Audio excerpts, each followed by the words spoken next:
Hello everyone. Now this is one of the very important property of an element to be discussed, and that is called as electron gain enthalpy.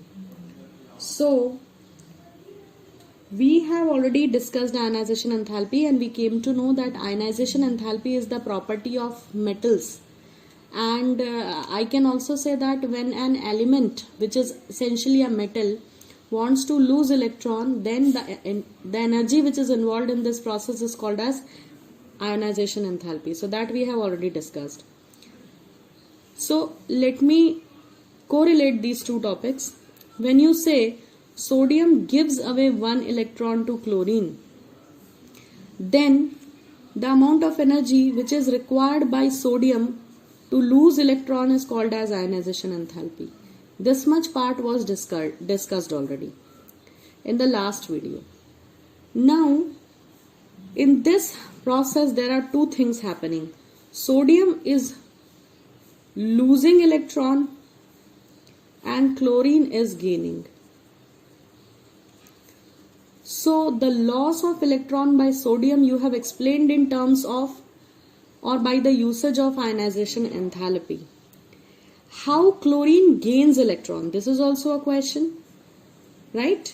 So, when any non-metal wants to take the electron, the energy which is involved is called as electron gain enthalpy. So, electron gain enthalpy is the energy which changes.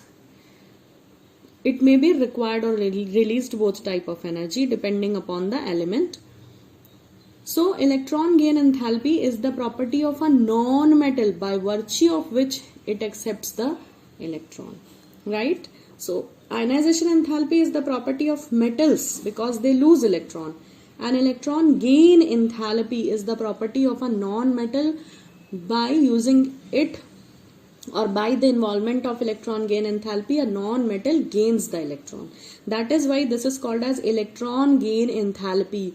वो enthalpy जो electron gain करने में use हुई, तो who gains the electron? Non-metal. So that is why we can say it's the property of a non-metal. So I hope this much is clear. Now let us discuss what is the definition of electron gain enthalpy. So electron gain enthalpy can be defined as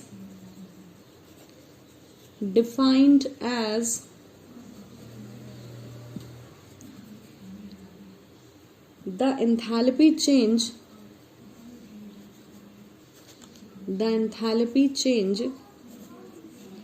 taking place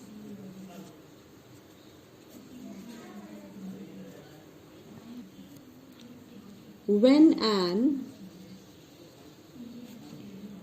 isolated gaseous atom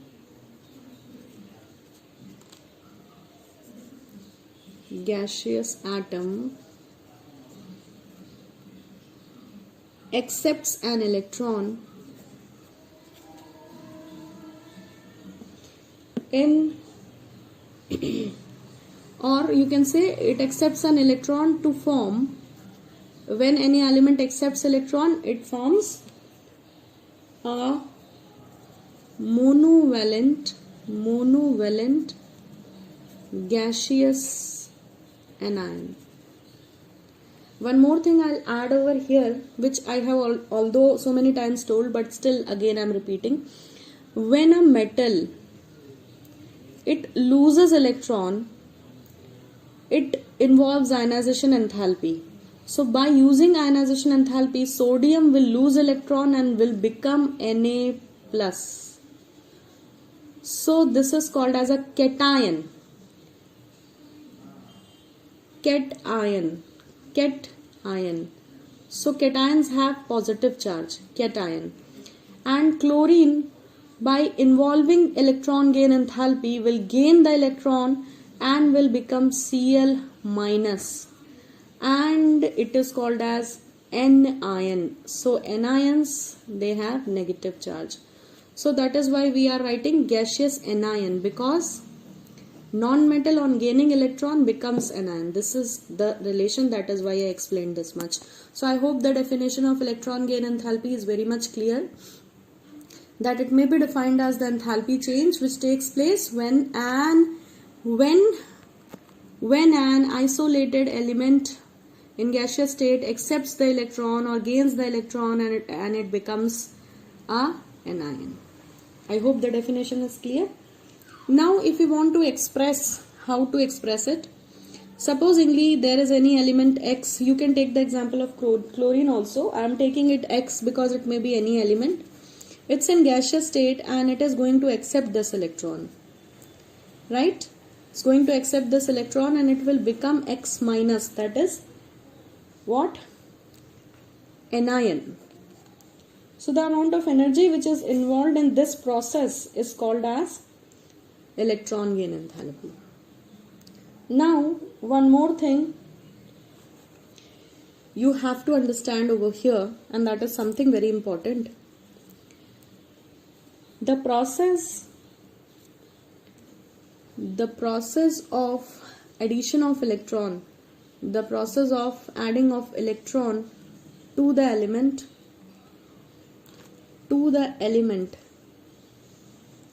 let us suppose this X element. The process of adding of electron to this X element can be either, this process can be endothermic, or it can be exothermic. What does this mean now? Now see, electron gain enthalpy is the energy involved. We never say it's a released energy or required energy.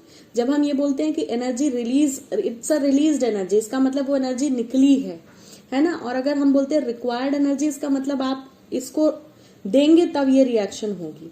तो दो शब्दों में जो ये दो शब्द use कर रहे हैं, इनका बहुत बहुत इंपॉर्टेंट मतलब होता है. अगर आप सपोजिंगली ये रिएक्शन का एग्जांपल ले लें, अगर आप कहते हैं कि there is some amount of energy which is involved in this process to take place, and that amount is any ABCD amount of energy, and you say कि let us suppose 100 kilojoule per mole energy is needed for this reaction to happen. अगर आप कह रहे हैं the energy is needed, जरूरी है, इसका मतलब जब आप इसको एनर्जी दोगे तब ये प्रोसेस होगी. ठीक है? If you say energy is needed, right? जरूरत है, तो आप ये दोगे तब ये प्रोसेस होगा. But if you say this is the amount of energy which is released, तो released कब होती है? Released तब होती है जब प्रोडक्ट आपका बनता है. तो अगर प्रोडक्ट बनने के साथ एनर्जी रिलीज होती है तो आप कहोगे एनर्जी वॉज रिलीज्ड. तो रिलीज्ड का मतलब होता है एक्सोथर्मिक प्रोसेस. जब भी रिएक्शन होने पर प्रोडक्ट के साथ एनर्जी निकले वो प्रोसेस एक्सोथर्मिक होती है. और जब आप कहते हो एनर्जी इज नीडेड, तो एनर्जी नीडेड मतलब reaction is endothermic. So endothermic के केस में एनर्जी हमेशा नीडेड एनर्जी होती है और एक्सोथर्मिक के केस में एनर्जी हमेशा रिलीज्ड एनर्जी होती है. यहाँ पे एक ध्यान दें, जब आप आयनाइजेशन एंथैल्पी पढ़ते थे तो वो एनर्जी हमेशा नीडेड एनर्जी होती थी. आप देंगे तब आयनाइजेशन एंथैल्पी का यूज करके मेटल इलेक्ट्रॉन लूज करेगा. लेकिन नॉन मेटल में क्या है कि एनर्जी आपने दी हुई भी हो सकती है. इलेक्ट्रॉन एक्सेप्ट करने के लिए एटम को एनर्जी चाहिए भी हो सकती है, और ये एलिमेंट टू एलिमेंट वेरी करता है. कोई एलिमेंट एनर्जी रिलीज करके स्टेबल हो जाता है इलेक्ट्रॉन लेकर, और कोई आप उसे जब तक एनर्जी नहीं देंगे तब तक वो इलेक्ट्रॉन गेन नहीं करेगा. सो electron gain enthalpy may be positive negative both, depending upon कि कैसा एलिमेंट है और आपकी क्या प्रोसेस हो रही है. अब इलेक्ट्रॉन गेन एंथैल्पी में एक बहुत इंपॉर्टेंट पॉइंट आता है जो बहुत बहुत इंपॉर्टेंट है, and it makes the base of almost reasoning questions which are asked on electron gain enthalpy. If we say there are two elements, कोई भी दो एलिमेंट्स आपको दे दे, supposingly x and y are given, and somebody says that y has very large negative electron gain enthalpy, right? And supposingly this is the element which is having negative value, but the negative is not large. Negative value is there but it is not large. What I mean to speak कि मान लेते हैं दो element दिए x और y. x के लिए आपको इलेक्ट्रॉन गेन एंथैल्पी दी हुई है -100 किलो जूल पर मोल, और y के लिए इलेक्ट्रॉन गेन एंथैल्पी दी है -500 किलो जूल पर मोल। ठीक, या ऐसा लिखा है, या तो ये दिया हो सकता है या ये दिया हो सकता है। x के लिए बोल रहे हैं कि नेगेटिव इलेक्ट्रॉन गेन एंथैल्पी, और y के लिए बोल रहे हैं लार्ज नेगेटिव है, माने नेगेटिव भी है और नंबर इज लार्ज। देखो नेगेटिव भी है और नंबर इज लार्ज, तो ये हुआ ना लार्ज नेगेटिव, बड़ा नेगेटिव, ये छोटा नेगेटिव। -100 इज छोटा नेगेटिव एज कंपेयर टू -500, है कि नहीं? तो you are given the data, या तो ये डेटा दिया या ये इंफॉर्मेशन दी, और पूछा बताओ कि कौन जल्दी इलेक्ट्रॉन गेन करेगा। So it can be written in the form of a question like this. There are two elements x and y. Out of them, y has a very large negative electron gain enthalpy as compared to x. Which will accept the electron fast and y? Okay. So I hope the question is clear कि एक की दोनों की energy minus में है मगर y की large negative है। पूछ रहा कौन इलेक्ट्रॉन जल्दी गेन करेगा। तो इस सवाल के जवाब के लिए या ऐसे किसी भी सवाल के जवाब के लिए एक स्टेटमेंट नोट करें कि the large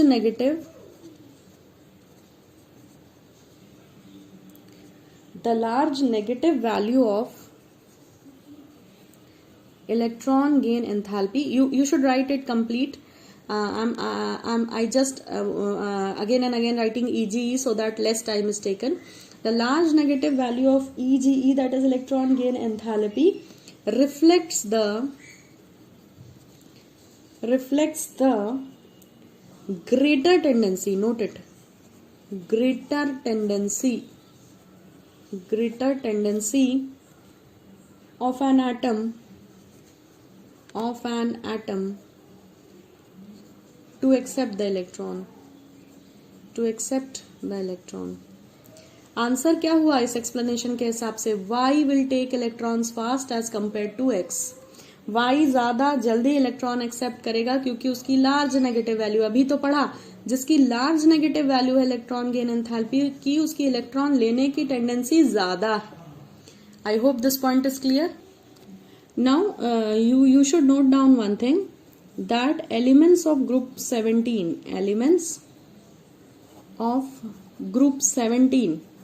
that is halogens, fluorine, chlorine, bromine, iodine. Astatine is radioactive, so we don't talk about it. So elements, I have missed any. So elements of group 17, that are your halogens, have largest negative electron gain enthalpies among the entire periodic table. Why? Because they are just short by one electron to complete their octet. कुछ examples ले लेते हैं. Fluorine 2 7, chlorine 2 8 7. so far means if you'll proceed आपको सब में last में 7 electrons मिलेंगे.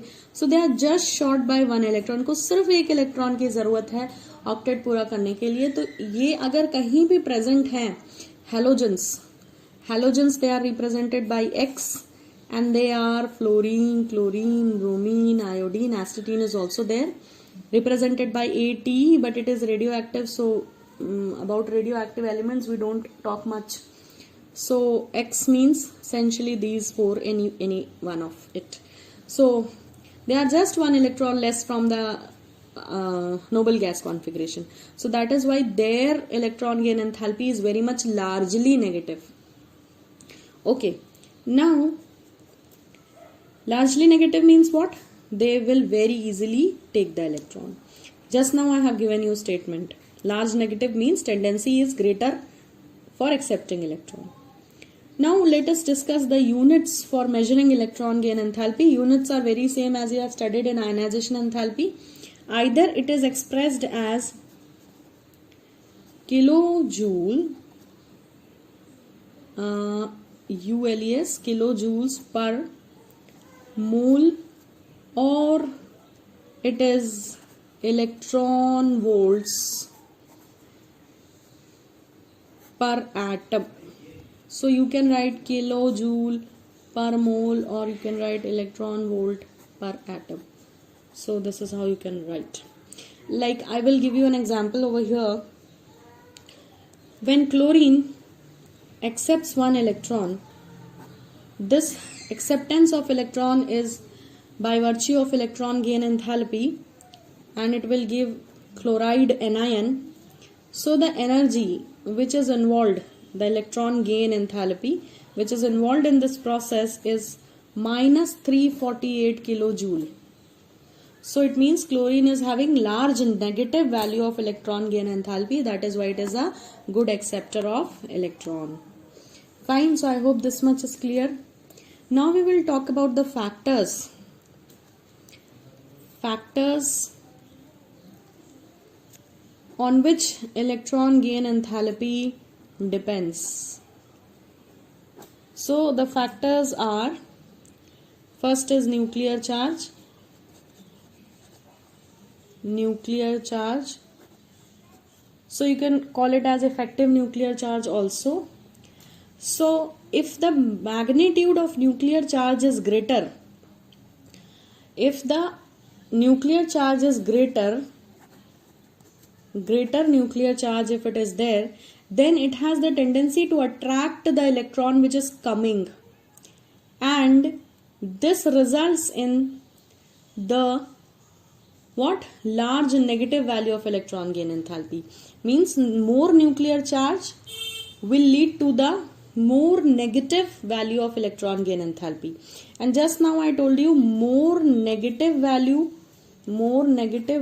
of EGE means acceptance of electron. Electron का acceptance is easy. इसका मतलब ये है, if more negative value is of EGE, electron जो है नॉन मेटल जल्दी accept करेगा.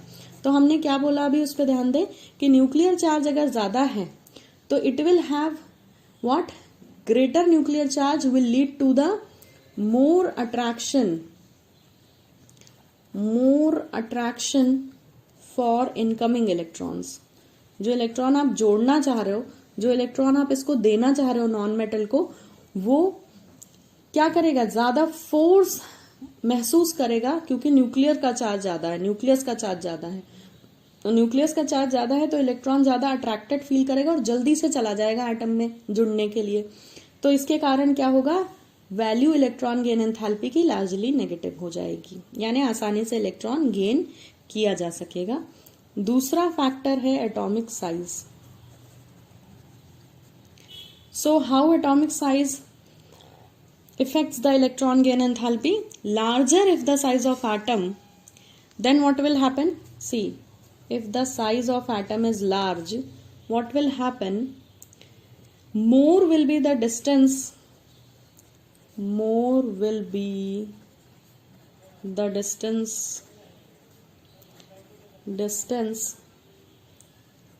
between the nucleus and electron to be added. सही बात है ना. अगर बड़ा एटम है तो न्यूक्लियस और आने वाले इलेक्ट्रॉन जो जुड़ने आ रहा है उसके बीच की दूरी ज्यादा होगी. तो इसके कारण क्या होगा, जो एडिशनल इलेक्ट्रॉन है वो कम न्यूक्लियर फोर्स एक्सपीरियंस करेगा. ठीक है. और इसी के कारण जो है, जो नेगेटिव वैल्यू है इलेक्ट्रॉन गेन एंथैल्पी की, वो क्या होगी, लेस नेगेटिव होगी. And this will lead to less negative electron gain enthalpy. You can take a note कि हम less negative, more negative words use कर रहे हैं. क्यों यूज कर रहे हैं? क्योंकि इलेक्ट्रॉन गेन एंथैल्पी जो है वो जितनी ज्यादा नेगेटिव हो, जितनी मोर नेगेटिव हो, उतनी जल्दी, उतना फिजिबल होता है नॉन मेटल के लिए इलेक्ट्रॉन लेना. तो आपको यहां से ये कंक्लूजन निकाल लेना चाहिए अभी तक जो आपने समझा उससे, कि इलेक्ट्रॉन गेन एंथैल्पी कब अच्छी है, जब नंबर बड़ा हो और माइनस चार्ज लगा हो. जितनी ज्यादा बड़ा माइनस होगा माने वैल्यू उतनी छोटी होगी. तो यहां पर इलेक्ट्रॉन गेन एंथैल्पी जितनी छोटी होगी, जितनी कम होगी हम क्या यूज करेंगे, लार्ज नेगेटिव। तो लार्ज नेगेटिव यहाँ फेवरेबल है, जितना लार्ज नेगेटिव उतना आसानी से वो इलेक्ट्रॉन एक्सेप्ट करेगा। तो यहाँ एटॉमिक साइज बड़ा है तो लेस नेगेटिव है, यानी इलेक्ट्रॉन गेन एंथैल्पी ज्यादा लगेगी, आसानी से इलेक्ट्रॉन गेन नहीं होगा क्योंकि साइज बड़ा है। Third factor is electronic configuration. So how electronic configuration affects the electron gain enthalpy? See, we already know stable electronic configurations जो होते हैं उनकी टेंडेंसी बहुत कम होती है इलेक्ट्रॉन गेन करने की, है ना। तो अगर आप किसी स्टेबल इलेक्ट्रॉनिक कॉन्फ़िगरेशन को ले लेते हो, स्टेबल इलेक्ट्रॉनिक कॉन्फ़िगरेशंस होते हैं जैसे half filled orbitals, full field orbitals, या जिनके शेल्स पूरे भरे हैं वो, ठीक है। तो ये अगर स्टेबल इलेक्ट्रॉनिक कॉन्फ़िगरेशन है तो स्टेबल इलेक्ट्रॉनिक कॉन्फ़िगरेशन में टेंडेंसी जो होती है, लेसर टेंडेंसी होती है इलेक्ट्रॉन एक्सेप्ट या लूज करने की, हम पहले से पढ़ चुके हैं। So stable electronic configurations have lesser tendency to accept electron, और जिसके कारण क्या होता है कि इलेक्ट्रॉन गेन एंथैल्पी की जो वैल्यू है वो लार्ज पॉजिटिव हो जाती है। यानी बहुत मुश्किल है एक स्टेबल इलेक्ट्रॉनिक कॉन्फ़िगरेशन में एनर्जी जो है देख करके आपको काम कराना। अच्छा, इसको एक तरीके से और समझ सकते हैं, मैंने आपको पीछे एक एग्जांपल दिया था कि एक एलिमेंट है उसकी -100 kilo joule per electron volt energy है इलेक्ट्रॉन लेने की, और एक की -500 kilo joule per kilo joule per mole और इलेक्ट्रॉन वोल्ट पर एटम, कोई भी यूनिट लिखे। सो -100 किलो जूल है या -500 किलो जूल है, तो आपको बताना था कौन जल्दी इलेक्ट्रॉन लेगा। तो हमने बोला कि इलेक्ट्रॉन गेन एंथैल्पी जहां लार्ज नेगेटिव है वो ज्यादा फिजिबल है, तो ये ज्यादा नेगेटिव है, ये लेगा। अच्छा, ज्यादा नेगेटिव -500 छोटा है कि -100 छोटा है, तो भाई हमें ये पता है जो नंबर जितना बड़ा है और माइनस है वो उतना छोटा है। यानी कि अगर कंपेयर करें तो ये जो एनर्जी है, ये एनर्जी जो है वो इस एनर्जी से बहुत छोटी है, लेस है। -500 is very much less as compare to -100। तो जितनी कम एनर्जी उतनी आसानी से काम होगा ना। हम वो काम करना पसंद करते हैं जिसमें कम एनर्जी लगे क्योंकि वो आसानी से हो जाता है। तो एलिमेंट्स भी वही काम करना पसंद करते हैं जिसमें कम एनर्जी लगे। इसीलिए हम कह रहे हैं कि जहां लार्ज नेगेटिव है वहां पे इलेक्ट्रॉन का गेन आसानी से होगा, क्योंकि this is the amount of energy which is actually getting involved. तो less negative is more favourable. I hope this is clear. Now one more very important thing is here. If we talk about the variation means change. So variation of electron gain enthalpy in a period. So how periods are arranged in the periodic table? From left to right. This is how we move. So periods are these kinds of rows, right? So when we are moving in a period from left to right, what happens to electron gain enthalpy? So we can say that when we move across a period, or you can say when you move from left to right in a period, then we know the size of atom, or you can say atomic size decreases. The size of atom decreases. ठीक, when size decreases, what is happening simultaneously? Nuclear charge is increasing. Size तो घट रहा है लेकिन nuclear charge क्या हो रहा है? बढ़ रहा है। और आपने अभी पढ़ा है फैक्टर्स जो इफेक्ट करते हैं इलेक्ट्रॉन गेन एंथैल्पी को, ये दोनों ही फैक्टर फेवरेबल हैं। किसके लिए? इलेक्ट्रॉन को एक्सेप्ट करने के लिए। इलेक्ट्रॉन जो आ रहा है, इनकमिंग इलेक्ट्रॉन, वो इन दोनों के कारण ज्यादा अट्रैक्शन फील करेगा। तो यहां पे क्या हो जाएगा? ये फेवरेबल सिचुएशन है। So this will lead to क्या? Large negative. These factors are favorable, so they will lead to large negative value of electron gain enthalpy. So what happens is, when we move from left to right in a period, what happens, electron gain enthalpy tend to become more negative. यानी जब आप किसी period में यहां से यहां move करोगे तो जैसे जैसे इधर से इधर मूव करोगे इलेक्ट्रॉन गेन एंथैल्पी की वैल्यू लार्ज नेगेटिव होती जाएगी. कहने का मतलब ये है कि जैसे जैसे आप यहां से यहां मूव करोगे वैसे वैसे क्या होगा, इलेक्ट्रॉन एक्सेप्ट करने की टेंडेंसी बढ़ती चली जाएगी. I hope this is clear. Now we will discuss the variation of ionization enthalpy, and no, it's not ionization enthalpy, we have already discussed, it's electron gain enthalpy in a group. Similarly, you should think of ionization enthalpy also, because questions can be asked on both. So if we talk about variation of electron gain enthalpy in a group, then what happens? So groups are vertical columns like this, right? So in group we move from top to bottom. In group how we move? We move from top to bottom. So this is the language you should use. So on moving down, or you can write on moving from top to bottom in a group. In a group क्या होगा? We know atomic size increases. What happens? Atomic size and nuclear charge both increases. But something is to be noted. But what is happening? The effect of increase of atomic size, जो atomic size बढ़ रहा है, is much more prominent or much more pronounced, you can say, much more prominent than the increase in your nuclear charge. कहने का मतलब ये है कि दोनों ही बढ़ रहे हैं जब आप ग्रुप में ऊपर से नीचे आते हो, मगर न्यूक्लियस का जो चार्ज है उससे ज्यादा असर है या उससे ज्यादा पावरफुल है एटम के साइज का इंक्रीज. तो इस कारण से क्या होगा कि आपको मालूम है कि बड़ा अगर साइज है एटम का, तो आपने अभी फैक्टर्स में पढ़ा कि बड़ा साइज जो है वो लेस नेगेटिव को फेवरेबल नहीं रहता, लेस नेगेटिव के लिए फेवरेबल नहीं है. सो साइज शुड बी स्मॉल, क्योंकि जितना बड़ा एटम है उतना कम क्या करेगा, अट्रैक्शन रहेगा इनकमिंग इलेक्ट्रॉन के लिए.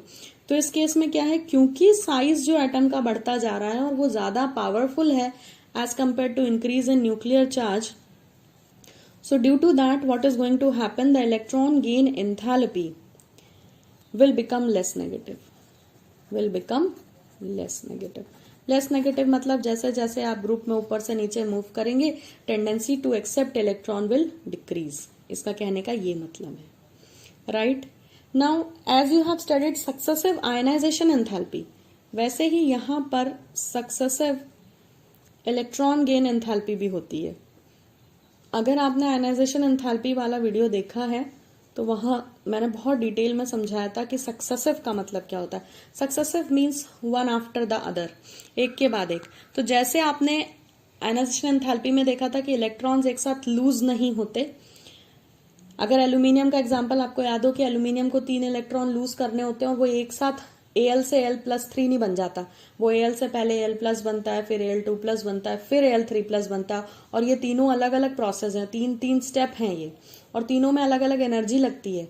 वैसे ही इलेक्ट्रॉन गेन करना भी एक साथ नहीं है कि अगर ऑक्सीजन को आपने बोला कि ये 2 इलेक्ट्रॉन गेन करता है, O2- बनाता है, तो ये नहीं कि दोनों इलेक्ट्रॉन एक साथ गेन कर लेता है. ऑक्सीजन पहले O से O- बनता है, और इस प्रोसेस में जो एनर्जी लगती है वो कहलाती है फर्स्ट इलेक्ट्रॉन गेन एंथैल्पी. और फिर O- से बनता है O2-. ठीक है, ऑक्सीजन ने यहाँ पे एक इलेक्ट्रॉन लिया, ये बन गया, फिर O- ने एक और इलेक्ट्रॉन एक्सेप्ट किया और वो बन गया O2-. तो इसमें जो एनर्जी लगेगी वो कहलाएगी सेकेंड इलेक्ट्रॉन गेन एंथैल्पी. तो यानी कि इलेक्ट्रॉन जैसे एक साथ लूज नहीं होते वैसे ही एक साथ गेन नहीं होते, वो सक्सेशन में होते हैं, यानी स्टेप्स में होते हैं. आ रही बात समझ में? तो आपको पता होना चाहिए कि यहां पर क्या होगा कि अगर आप दो इलेक्ट्रॉन्स का एक्सेप्ट या 2 इलेक्ट्रॉन का इनकमिंग कंपेयर करते हैं, और सिर्फ ऑक्सीजन के लिए मैं एग्जांपल दे रही हूं आपको कि आप अगर एक्सपीरियंस कर रहे हैं कि ऑक्सीजन ने एक इलेक्ट्रॉन लिया है, तो ये स्टेप के लिए एनर्जी जो है, ये फर्स्ट इलेक्ट्रॉन गेन एंथैल्पी, ये होती है -141 किलो जूल पर मोल। और सेकेंड इलेक्ट्रॉन जब ऑक्सीजन लेता है तो वो वैल्यू बहुत बड़ी प्लस की वैल्यू हो जाती है, 780 किलो जूल। अब आपसे ये भी पूछ सकता है कि ऐसा क्यों हो रहा है। हमें पता है माइनस में इलेक्ट्रॉन गेन एंथैल्पी फेवरेबल है, माइनस मतलब बहुत कम, ये फट से ऑक्सीजन ने एक इलेक्ट्रॉन ले लिया इतनी सी एनर्जी देने पर, मगर O- से O2- बनने में इतनी बड़ी एनर्जी लग रही है। इसका मतलब फर्स्ट स्टेप बहुत आसान थी as compare to second step. ऐसा क्यों हो गया है? ऐसा इसलिए हो गया है क्योंकि ध्यान दें, ऑक्सीजन जब एटम था उसमें 8 इलेक्ट्रॉन थे, लेकिन जब वो माइनस केस में आयन बन गया तो अब उसमें 9 इलेक्ट्रॉन है। बट सी, प्रोटॉन का नंबर अभी भी दोनों में 8 ही है, ठीक। तो 8 प्रोटॉन 9 इलेक्ट्रॉन्स को होल्ड कर रहे हैं, और आप चाह रहे हो कि 10वां इलेक्ट्रॉन, ये 10वां भी इसी में जाके बैठ जाए। तो आप सोचिए कि 8 प्रोटॉन पहले से ही 9 को हैंडल कर रहे, एक और प्लस नेगेटिव चार्ज आप उसको एक्स्ट्रा दे रहे हो, तो ये प्रोसेस क्या होगा? ये जो इलेक्ट्रॉन्स हैं 9 ऑलरेडी वहां बैठे हैं, 10वां आप डाल रहे हो, इन सब में आपस में रिपल्शन होने लगेगा। और रिपल्शन के साथ साथ न्यूक्लियस भी इतना पावरफुल नहीं है कि आने वाले इलेक्ट्रॉन को अट्रैक्ट कर पाए। तो इस कारण से यहाँ पे जो एनर्जी है ये बहुत ज्यादा लार्जली पॉजिटिव आपको दिखाई दे रही है। So I hope you have understood the meaning of electron gain enthalpy, what is the meaning of large positive electron gain enthalpy, and note down certain important electron gain enthalpies. For fluorine it is -325, for chlorine it is -349. I will give you in written. We told that for halogens that is fluorine, chlorine, bromine, iodine, the energies are largely negative, means they accept the electron very easily. So for fluorine the value is -328 kilojoule per mole. For fluorine it is -349, same unit. For bromine it is -325 kilojoule per mole. For iodine it is -295 kilojoule per mole. And for astatine, if you want to know, it is -270 kilojoule per mole. So if you see, you can have a question over here. Right now, just now you have studied when we move down in a group. See, this is group 17 and you are moving down in a group from fluorine to astatine. So what you have studied, electron gain enthalpy को क्या होना चाहिए था? क्या होना चाहिए था? अभी हमने पढ़ा था कि इलेक्ट्रॉन गेन एंथैल्पी कम नेगेटिव हो जाती है, इट बिकम्स लेस नेगेटिव। तो लेस नेगेटिव यहां से यहां में ये बात सही है क्या? बिल्कुल भी नहीं है। यहां -328 से -349, तो लेस नेगेटिव तो ये है ना? What is happening? Less negative है क्या ये -349? अगर मैं कंपेयर करूं -328 को और -349 को, सो what is happening here, when we move down in a group, we already studied that electron gain enthalpy becomes less negative हो जानी चाहिए थी, पर ये तो more negative हो गई। ये देखो, ये यहां लेस नेगेटिव है, यहां पर लेस नेगेटिव है, यहां लेस नेगेटिव है, नेगेटिव छोटा होता जा रहा है, बट यहां तो ये मोर नेगेटिव है ना? So here comes a question, the trend is not followed. आपने कहा कि इलेक्ट्रॉन गेन एंथैल्पी जो है लेस नेगेटिव होती जाती है, यानी कि इलेक्ट्रॉन लेने की टेंडेंसी क्या हो जा रही है? घटती जा रही है। बट यहां तो दिख रहा है कि क्लोरीन की tendency, chlorine has more negative electron gain enthalpy as compare to fluorine, जबकि क्या होना चाहिए था? फ्लोरीन की जो है सबसे ज्यादा नेगेटिव होनी चाहिए थी, पर फ्लोरीन से ज्यादा नेगेटिव है क्लोरीन की। तो इस पर सवाल आता है ऐसा क्यों है, जबकि आपने ग्रुप का ट्रेंड अभी पढ़ा कि लेस नेगेटिविटी जो है वो क्या होनी चाहिए थी? It should have been becoming less negative, but chlorine के लिए it is more negative as compare to fluorine. So question comes, क्यों ऐसा है? So find out the answer. If you get the answer, then you can post it in the comment box. Thank you for watching. I hope this is clear and you will be able to get the answer for this question.